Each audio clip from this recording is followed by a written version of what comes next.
All right, and moving on, more than 30 were killed and 170 injured after Israeli soldiers fired on people trying to collect food at an aid distribution site in Rafah. Well, this according to the Gaza Health Ministry.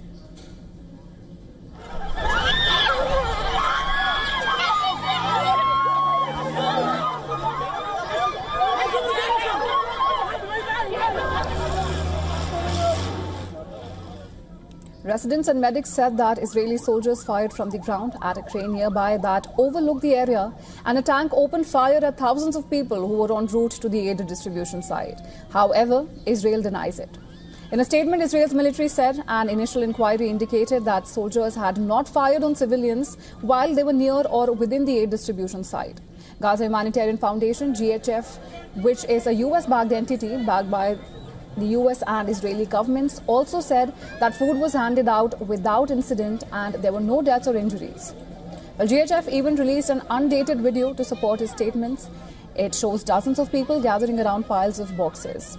The Israeli military released drone footage, it said, that was shot on Sunday in the southern city of Khan Yunis, showing it, and said that they were armed masked men firing at civilians trying to collect aid. The IDF accused Hamas of doing everything in its power to prevent the successful distribution of food in Gaza.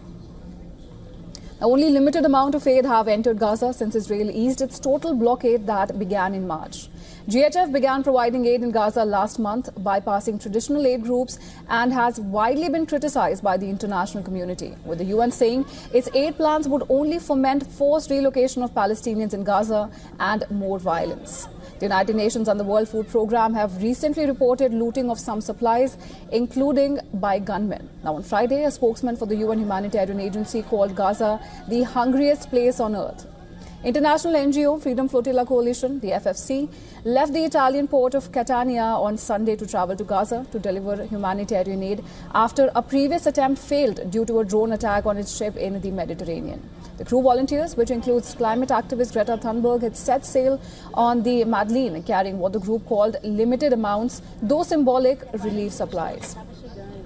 Nearly 20 months into the war, negotiations for ceasefire and hostage release deal have failed to produce a breakthrough. Now, since the last brief truce collapsed in March, Israel has intensified its operation to destroy Hamas. In the latest, the Palestinian group has said that it's ready to immediately hold a fresh round of negotiations to reach an agreement on the points of contention. Well, this after its response to a US-backed proposal became a subject of criticism. US President Donald Trump's envoy, Steve Witkoff, called it totally unacceptable, an assessment which was later echoed by Israel. Now, Qatar and Egypt, which have served as mediators in the ceasefire talks throughout the war,